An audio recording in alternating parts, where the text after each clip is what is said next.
Ma sacoche préférée, c'est celle où je peux mettre mon chat. Mouah. Je t'explique ce que j'emporte avec moi quand je pars à l'aventure à vélo avec mes petits tips perso. La première, c'est la Top Tube. C'est la plus petite, mais c'est celle que j'utilise le plus parce que c'est la plus accessible quand je roule. C'est un peu mon vide-poche, je vais y mettre ma batterie externe et j'aime bien ce petit trou super pratique pour faire glisser le fil du chargeur. Je vais aussi mettre de la bouffe, ma petite pomme pote ou alors ma CB.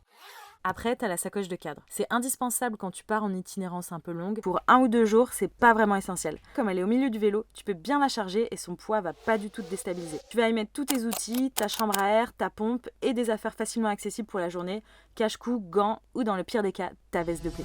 Si tu veux partir plusieurs jours, tu vas pouvoir y ajouter une sacoche de sel. Dans cette sacoche, je vais y mettre tout ce dont j'ai pas besoin à la journée, genre mes fringues de rechange, mes éléments d'hygiène, ma trousse de secours. C'est parfait si tu dors en gîte ou en refuge et que t'as pas besoin de transporter ta tente. Si tu pars en autonomie légère, tu vas pouvoir y ajouter une sacoche de guidon pour y glisser ton sac de couchage, ton matelas ou un bivy bag. Si tu veux partir en full autonomie pendant plusieurs jours, plusieurs semaines ou toute ta life, tu vas pouvoir y ajouter des sacoches sur ta fourche que tu vas accrocher ici sur les œillets ou un porte-bagages pour ajouter ta tente ou du matos plus lourd.